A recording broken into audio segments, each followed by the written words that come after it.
It's Behind the Headlines on WLIW, our weekly opportunity to sit down with the award-winning journalists who cover the East End, do a bit of a deeper dive into the week's headlines. I'm Joe Shaw. I'm the executive editor of the Express News Group. We publish the Southampton Press, the East Hampton Press, the Sag Harbor Express, the website 27east.com, and Express Magazine. My co-host is Bill Sutton. He's the managing editor of the Express News Group. Morning, Bill. Good morning, Joe. Good morning, everybody. Good panel this week. We have Denise Civiletti, who's the editor of Riverhead Local. Hey, Denise. How you doing? We have Oliver Peterson, who is the editor of dancepapers.com. Hey, Oliver. Hey, what's up? Good to have you. And we have Brendan O'Reilly, who is the deputy managing editor at the Express News Group. Hey, Brendan. Thanks for joining us. Good morning, all. And this week we're going to start off, we actually have a special guest. We have Bob Feinberg, who is the chief counsel for the WNET group. Hey, Bob. Morning. Good to have you.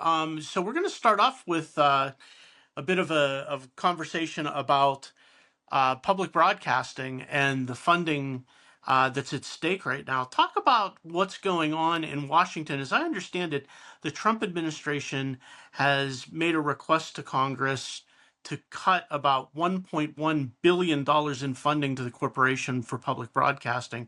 What's the status of that request, and how is that working its way through Washington right now? Well, first of all, it's good to be here and to talk with you all about this really important topic, certainly for us in public media, and I think for our listeners and viewers all over the country. The cut that you describe is really one part of a multi-pronged approach that the Trump administration has taken to public media, public television, PBS, and public radio, NPR.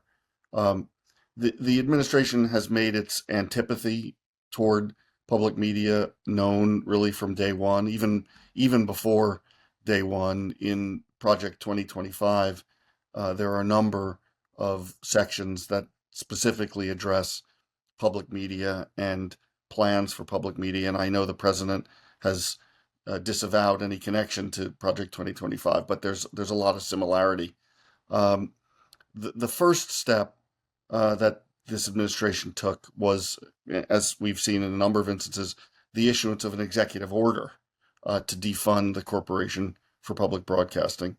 And the step that you're describing, I would say, is the second step, and that is part of a rescission package that's now been approved by the House of Representatives and is currently being considered by the Senate. And a rescission package, in a nutshell, is an effort to claw back funding that has already been approved by prior congressional action. A little background: the Corporation for Public Broadcasting, CPB, is a congressionally chartered nonprofit entity that was set up by the Public Broadcasting Act, passed under the Lyndon Johnson administration.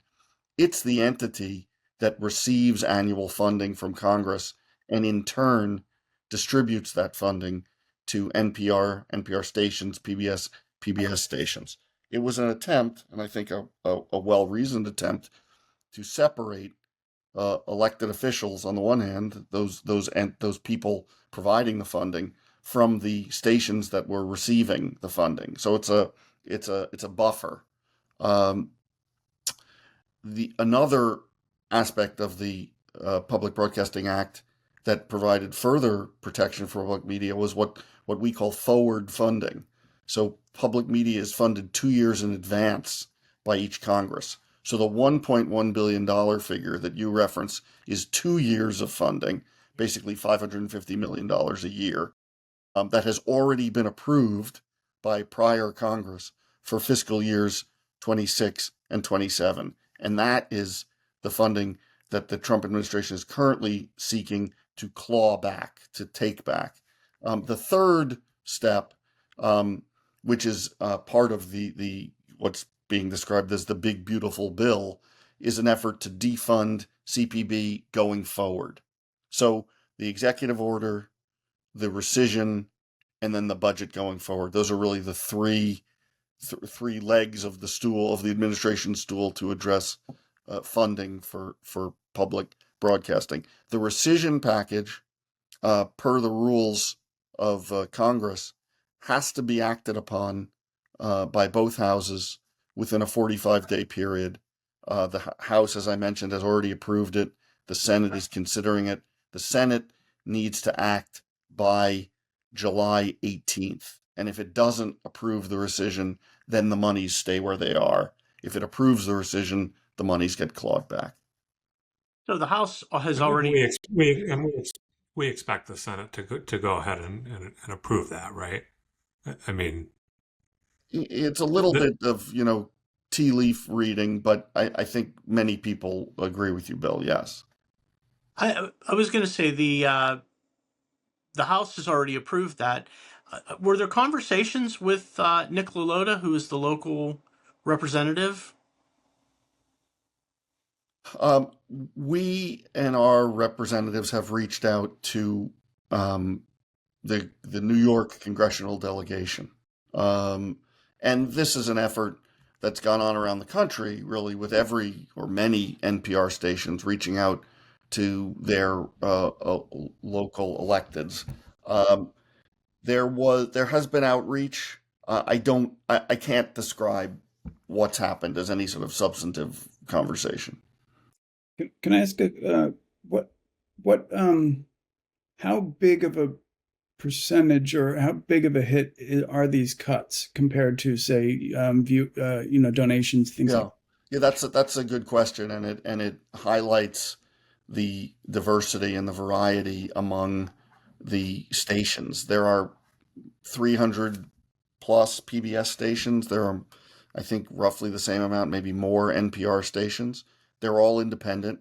They're members of NPR. They pay dues to belong to NPR as WLIW FM does to get NPR programming, and the same is true of PBS stations. WLIW 21 is a member of PBS and pays dues. Um, there's a formula for the distribution of the CPB monies, that $550 million. The formula has to do with the size of the population served by each station and the non-federal funding that the stations are able to obtain or receive. Um, for some stations, particularly in stations in rural areas, um, the CPB funding is significant, 50 or more percent of their budgets. For other stations, like in the WNET group, the funding is more around the 10% level. For any of these stations, losing that funding is significant. It's a percentage of their budget. It's often what we describe as the first dollar in. It enables us to raise money. I know the statistic is true at the WNET group. For every dollar of federal funding we receive, we raise another $7 privately through viewers like you and other donations. I think it's fair to say that for many stations, for many NPR stations, losing that CPB funding will be a lights out event for them. so WNET just recently signed on to onto a suit, filed into a suit trying to block. I guess it was the executive order, or Yeah. you talk a little bit about what, and I know, the claims in there you're talking about, First Amendment issues, freedom of speech, that type of thing. What are the arguments to try to block the the administration's actions here? Yeah, good question. So the executive order was issued on May 1st of this year.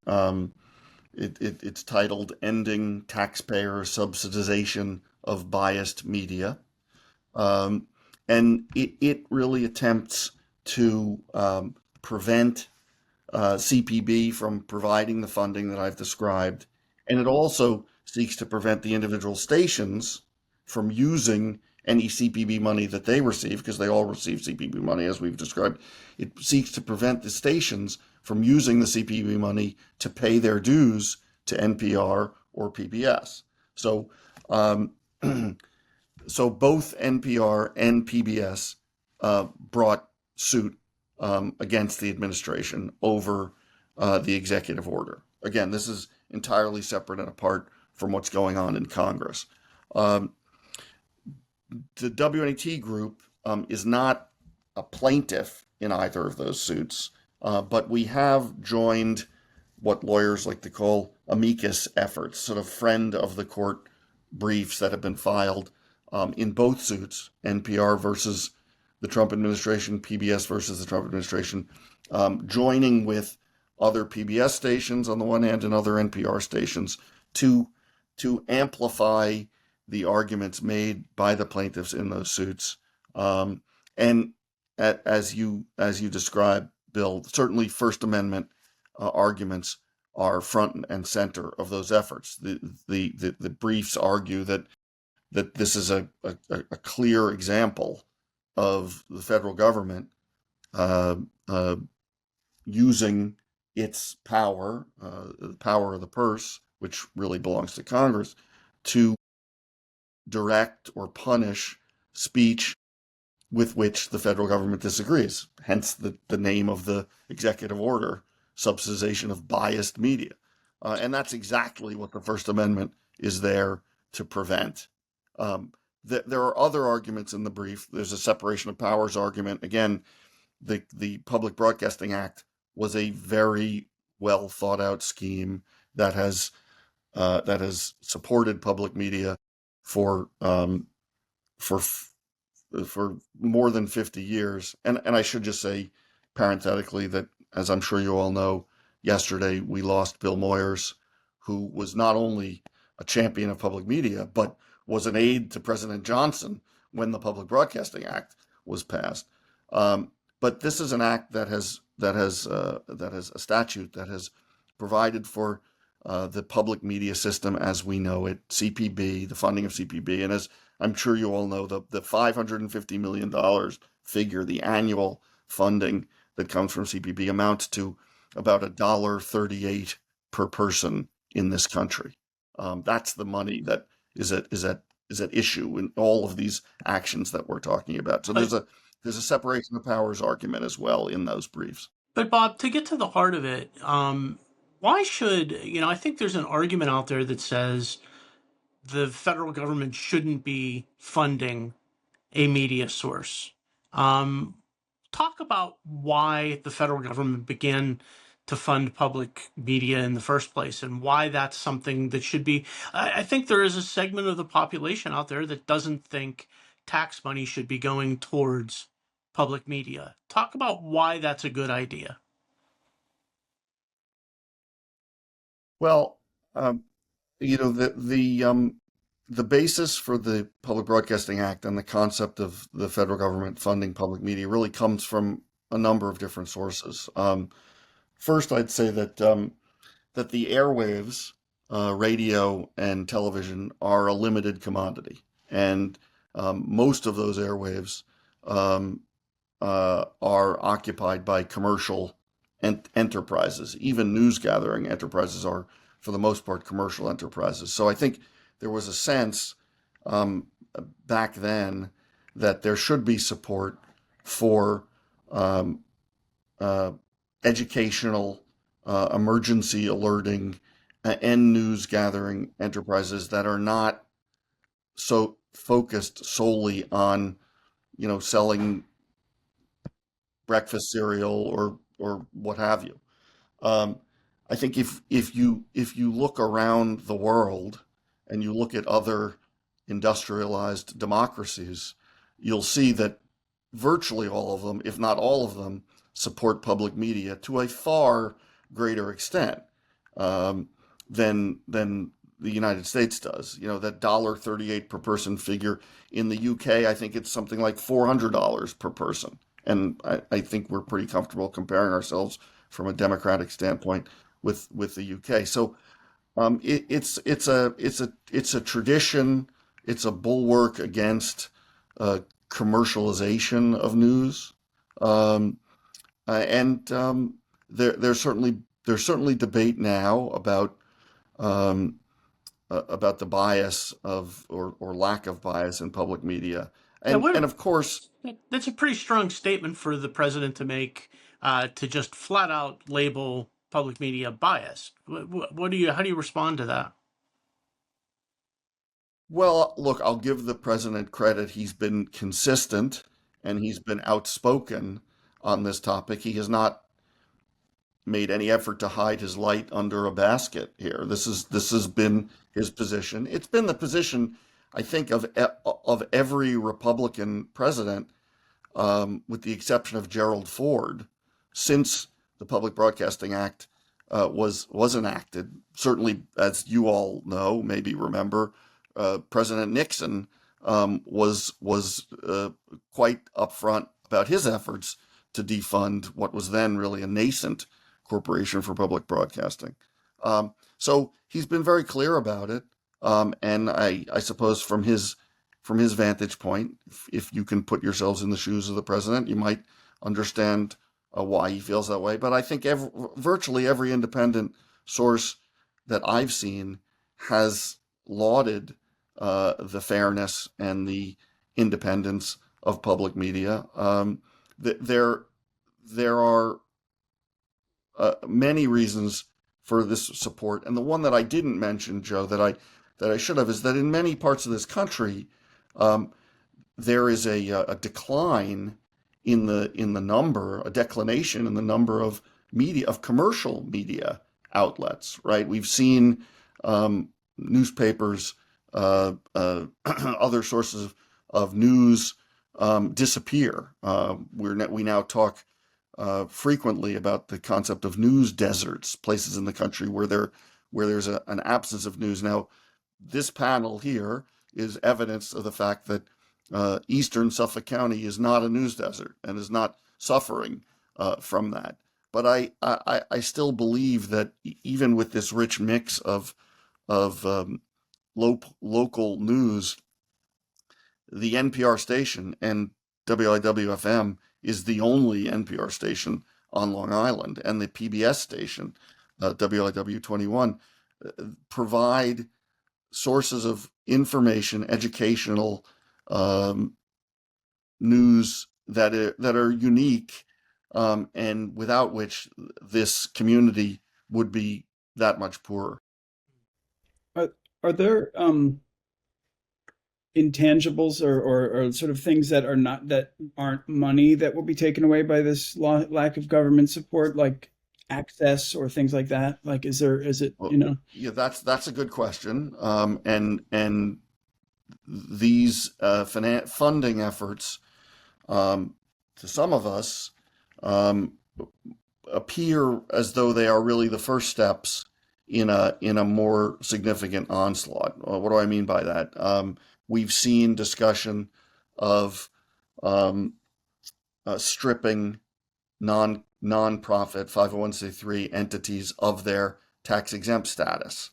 We've seen that in the context of Harvard and other institutions of higher learning.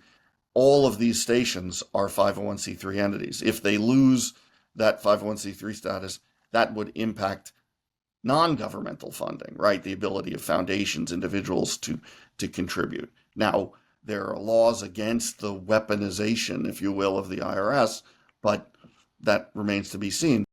There's also the threat of stripping these stations of their FCC licenses, right? To be a television broadcaster or a radio broadcaster, you need to be licensed by the FCC. Those licenses essentially come in two flavors, commercial and non-commercial. Of course, we hold non-commercial licenses. You can only hold a non-commercial license if you are a 501c3 entity, a community nonprofit, a faith-based entity. So there's also the threat of having the licenses stripped from us. So those are more intangible, but equally significant in our operations, to our operations. Don't you also think that perhaps, this is just the beginning in terms of actions the president and the administration desire to take against media outlets in general?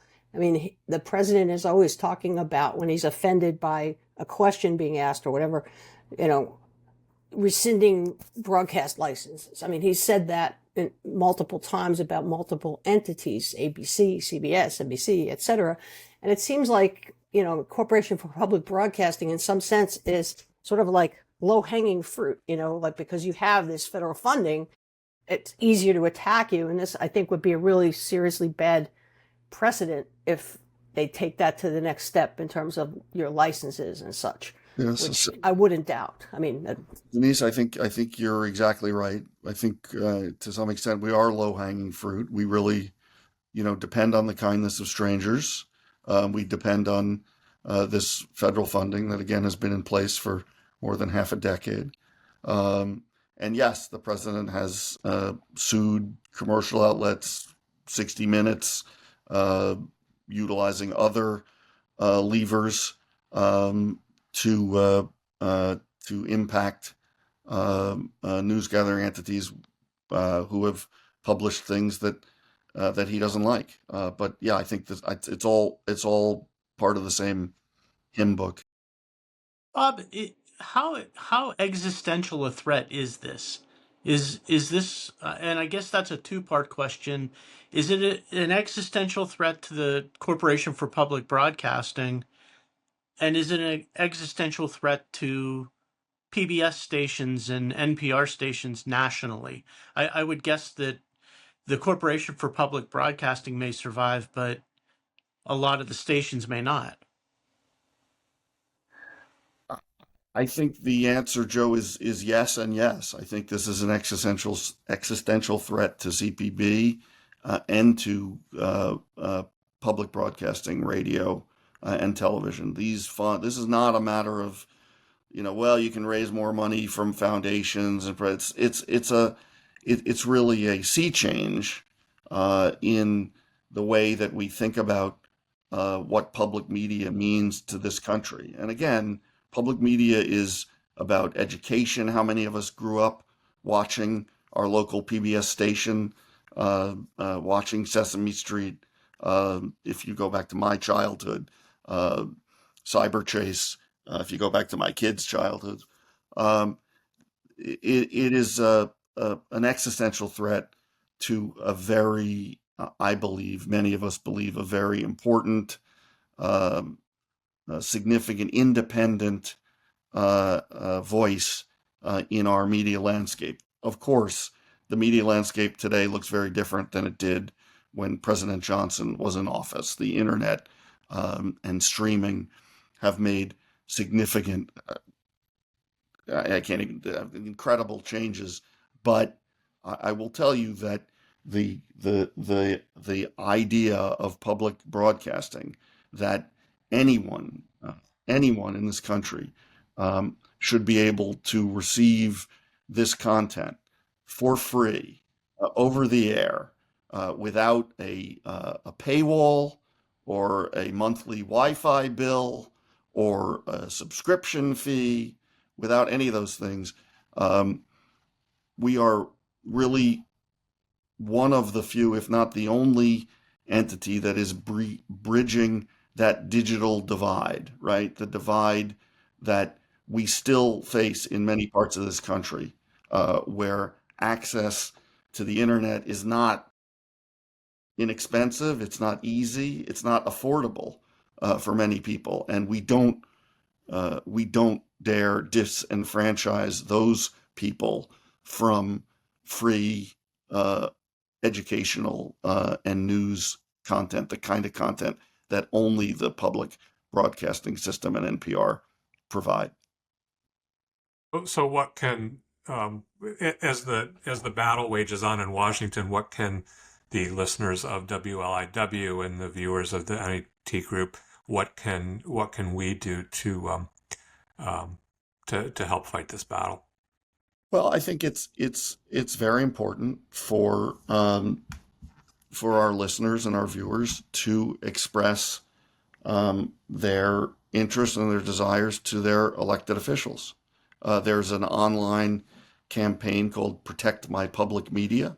If you Google that, you'll get connected to all sorts of valuable information, advocacy efforts to let your elected officials know how important emergency alerting over public media is, and we've all seen instances recently with weather events where it's only the NPR station that's up and running because the cell phone towers are down and the Wi-Fi is not working.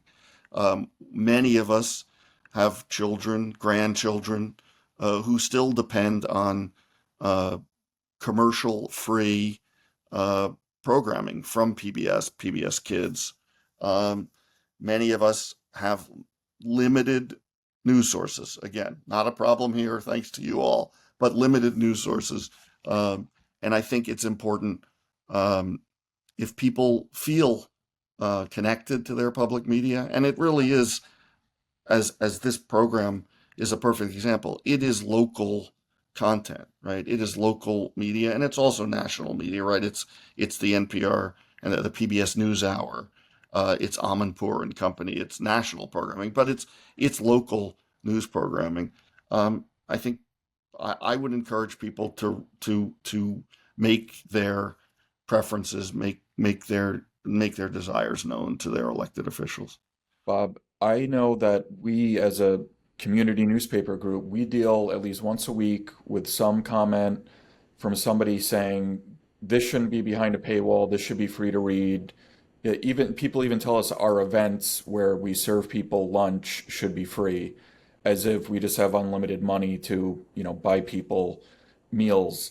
And if they don't want their tax dollars to support public media, and they don't want to use their money to subscribe to local news, and they don't trust corporate news, I don't know what these people think they're going to have left.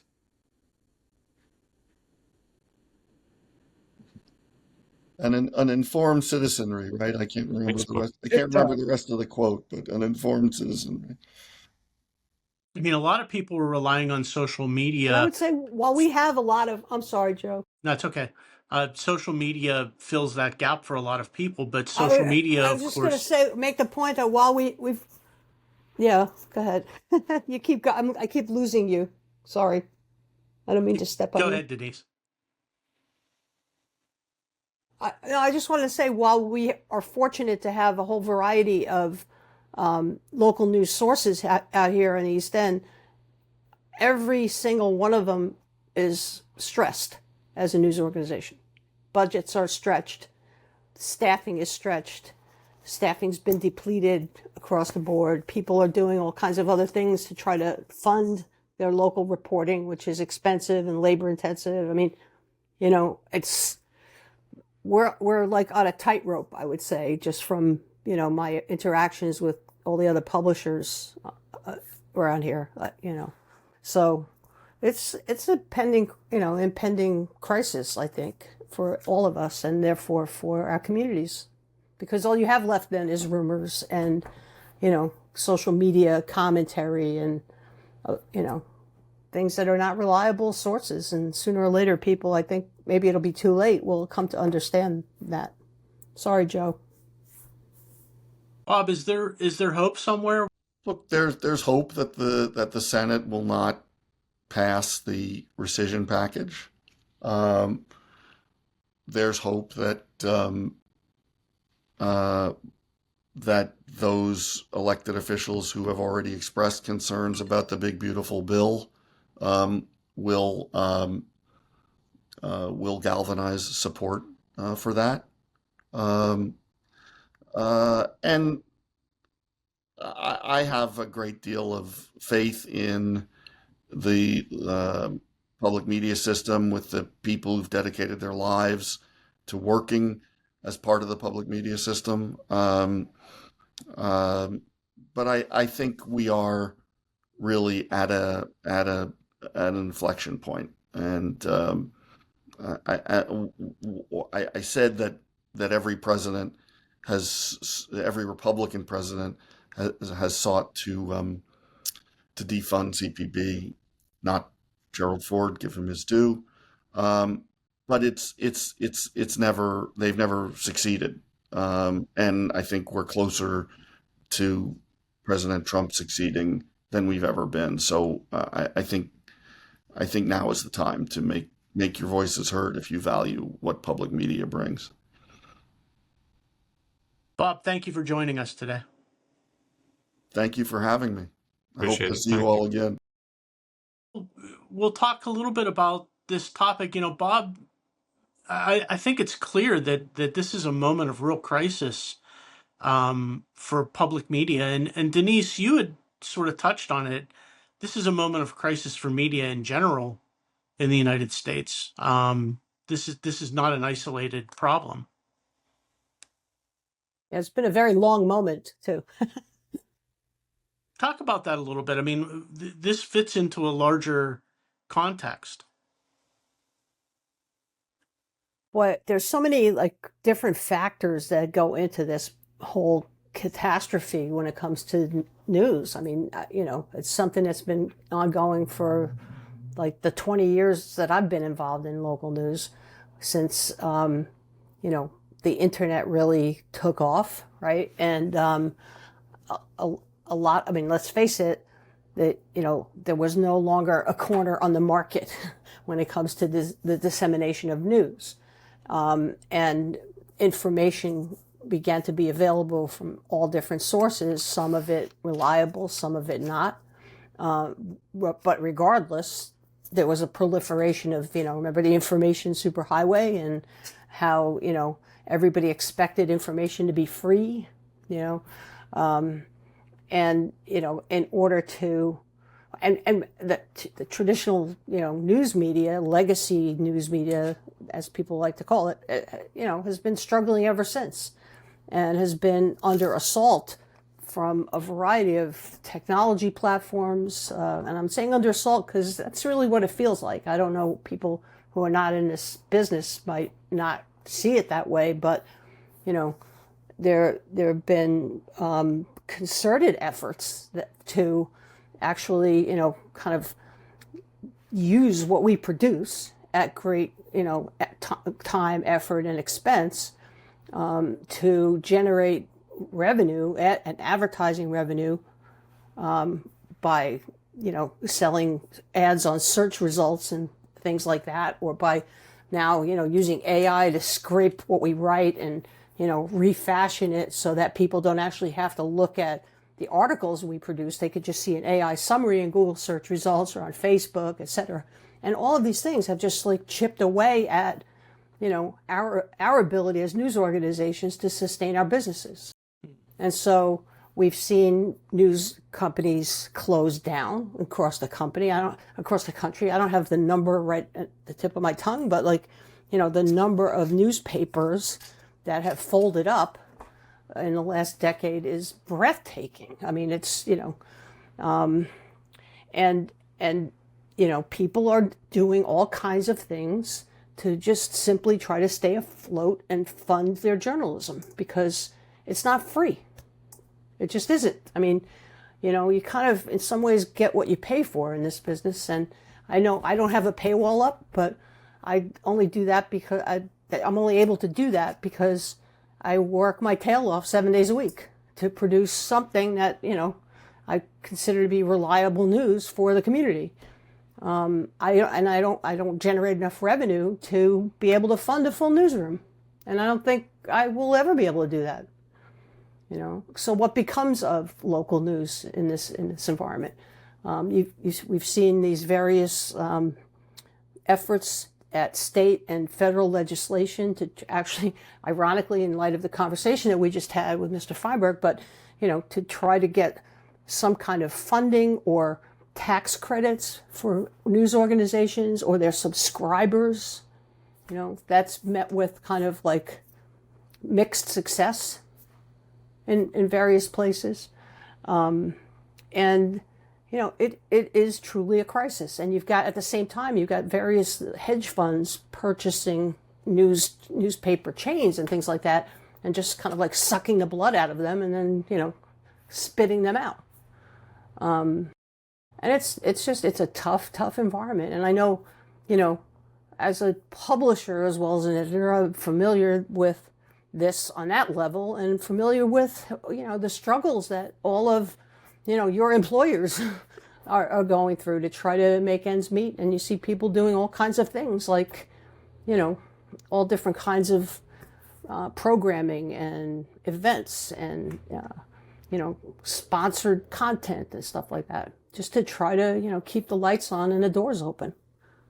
And, it's kind of a heroic effort, really, when you consider it, but it's a serious thing. I mean, and I mean, I don't want to sound like egotistical or anything, but without us, how are people really going to know what the heck is going on?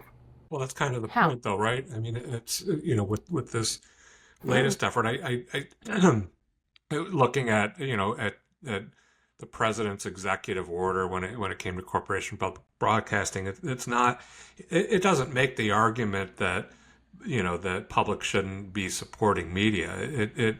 It makes the argument about public broadcasting being biased.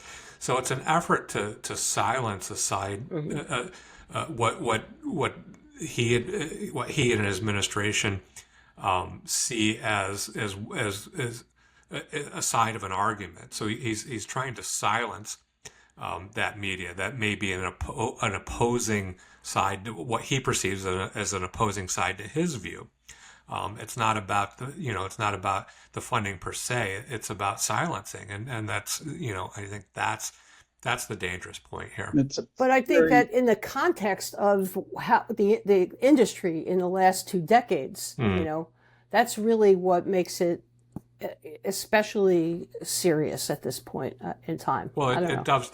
dovetails on Yeah. that, right? And and the whole fake news movement, and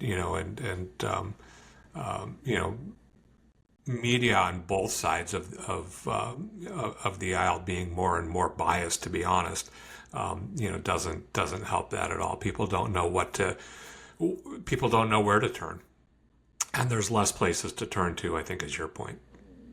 All the traffic goes to the most outrageous stuff. That's what gets the comments, that's what gets the engagement, that's what gets the clicks.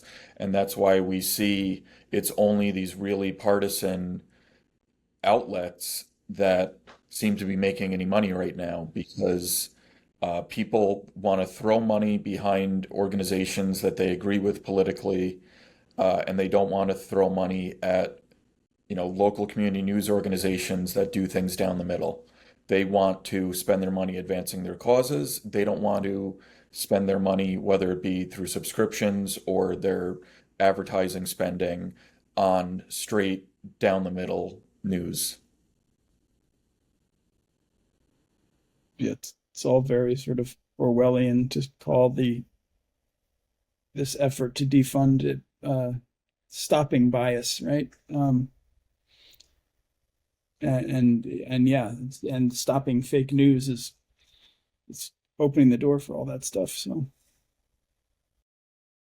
we went from this time where social media was promoting all of the fake news constantly, and that's what went to the top of everything. That's where millions of people thought that Pope Francis endorsed Trump for president, because it just went viral on Facebook. Facebook wasn't stamping down on it. They finally stamped down on the fake news sites, but then they also didn't want to be the arbiter of what is true and what isn't true. So they actually killed the news tab that used to exist on Facebook and generate maybe some traffic to local news sites. And they've just suppressed news and deprioritized it in their algorithm. So local news isn't getting put in front of people as frequently as they used to put fake news in front of people. that's the same with Google now. Google kind of changed their algorithm too, which made it difficult for all of us. Whereas that was sort of a major spot where people were coming to us, and now that's a little different too. It's amazing how you change a menu on a popular website and it could just be crushing to so many businesses. So I don't know. I was looking at a news article that was posted on June 12th by the Associated Press, which, as we all know, has undergone its own turn in the barrel in the current administration, and was banned from the White House press room and stuff along with Reuters. But anyway, for the same reason that it was publishing things that the president didn't like. But anyhow, so I was reading this after Mr. Feinberg was talking about the vote in Congress to rescind the vote in the House, the vote that sent that bill defunding, cutting $9.4 billion in spending already approved by Congress, including major cuts for foreign aid programs and the Corporation for Public Broadcasting. And the final vote was 214 to 212. It just passed. And it initially failed. And I just looked to check. I looked at the House website to check this, because that's really what you should do to determine if, there's a lot of information on the internet, so go there and check. But anyway, that's a separate subject. But the two votes that were changed, that sent this to the Senate, let it pass the House and sent it to the Senate, one of them was Nick LaLota of New York. Now, I personally was not aware of that. We're so also focused on very local things and what we do every day that we don't really necessarily pay attention to every single thing that goes on in Washington or Albany.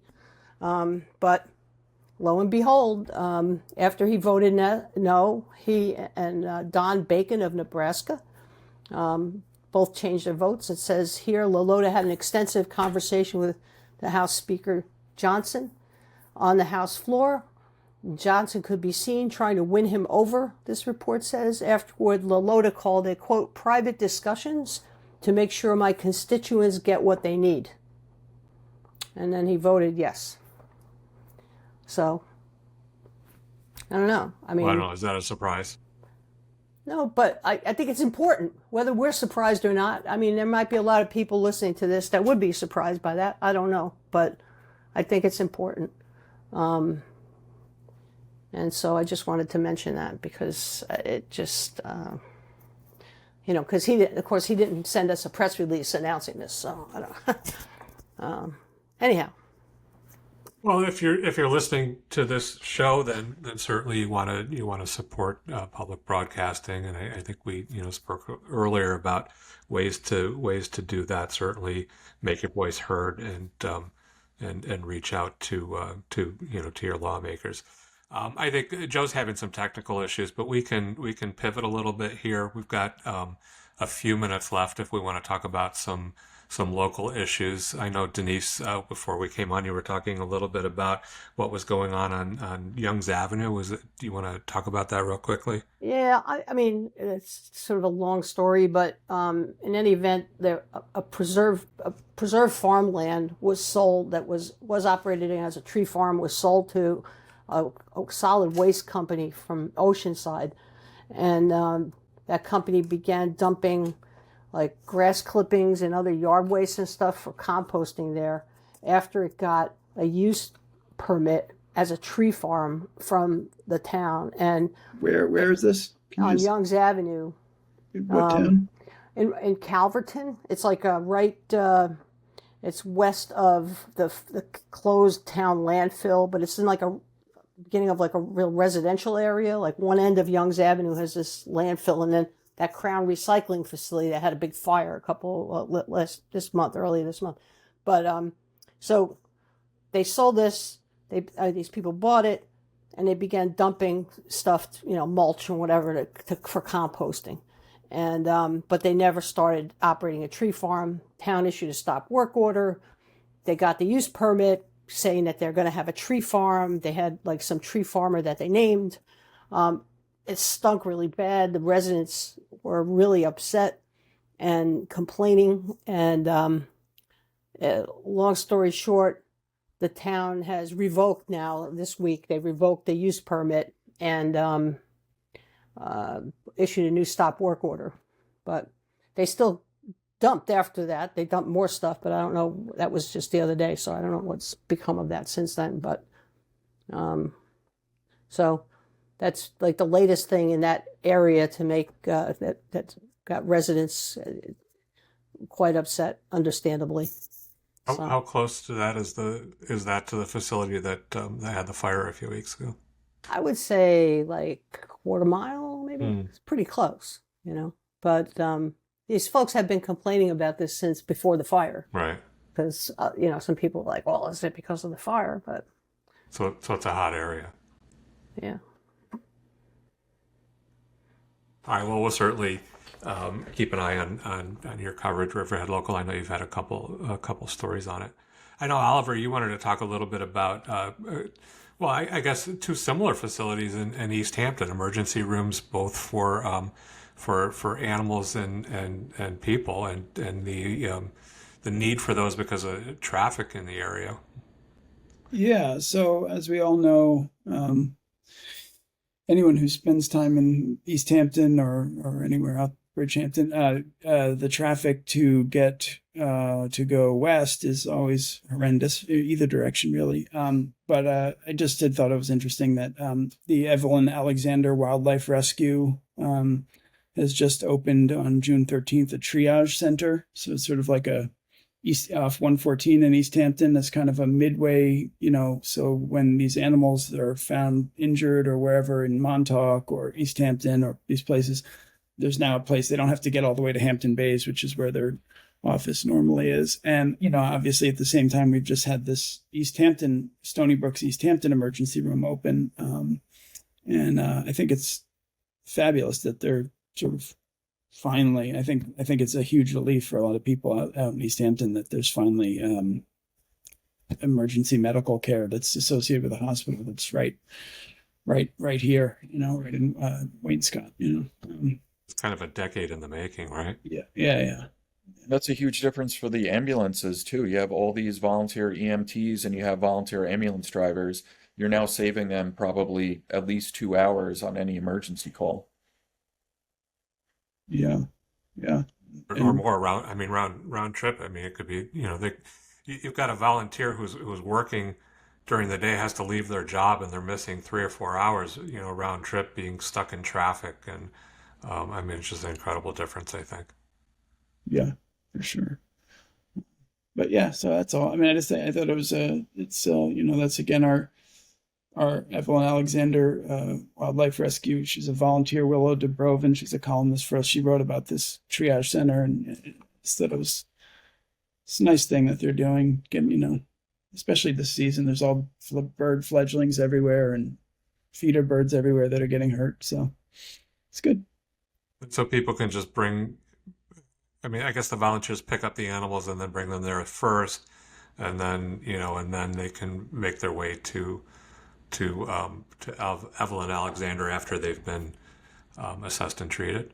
Right. And there's a hotline. You can find it online. I don't have it in front of me, but actually I do. 728-4200. There you go.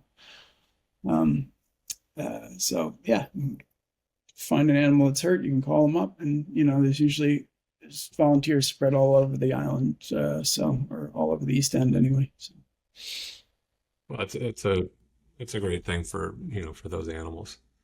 Brendan, I know in the press and on 27 East this week, we talked a little bit about a Southampton Village employee who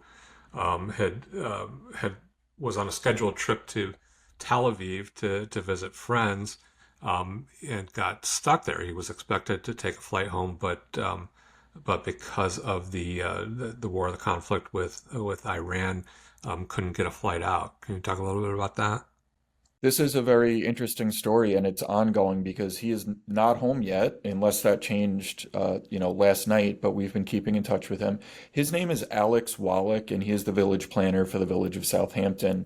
And he was actually supposed to go to Israel in October 2023 for a wedding, but that wedding was canceled because of the Hamas attack of October 7th, 2023. So he still had airline credits and he was waiting to go see his friends, and he finally did that on June 8th of this year. And he was scheduled to fly home around June 16th, but 3 days before that, Israel launched an attack on Iran. So Iran obviously retaliated, and since then he has been stuck. And even though there are some flights that have resumed, there were people kind of ahead of him on that list to get out of the country. So the airlines are so backed up right now, and he's just waiting to get an opportunity to go home. I think he's spoken to embassies and the State Department, and there's some some flights considered rescue flights to get people out of the country. You know, if he could leave by land to Jordan, he might be able to fly home from Jordan if he could leave by land. But right now, he's just kind of at a standstill because transportation is just not reliable in Israel right now for obvious reasons.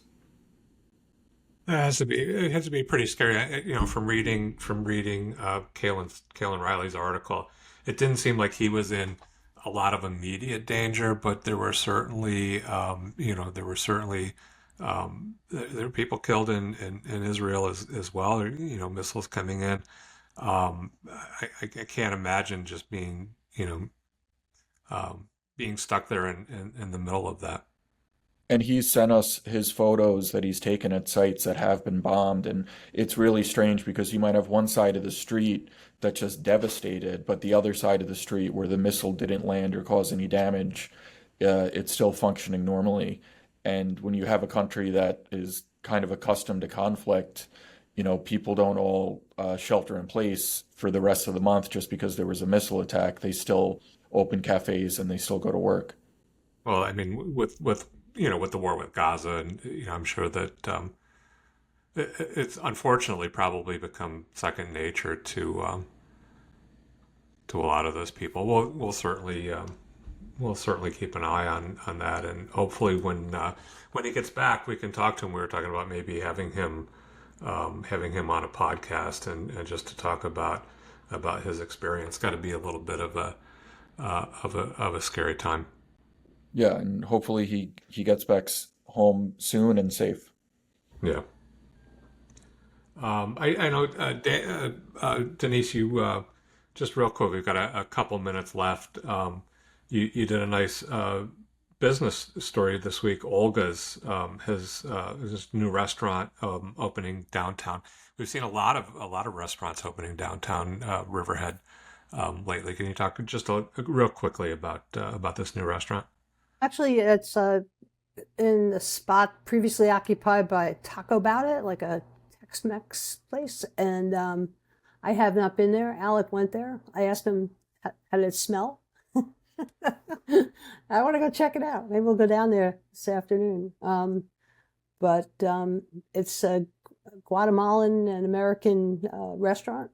It's a cute little cafe, actually. It's they've got little it's a small space, but they've got tables inside, and they also have takeout. I'll let you know next week. Good. Well, plan to go eat there. So. Good. We'll check that out. Yeah. So this has been Behind the Headlines on WLIW. I'm Bill Sutton, the managing editor of the Express News Group. Joe Shaw, my partner in crime, had some technical issues. He had to drop off.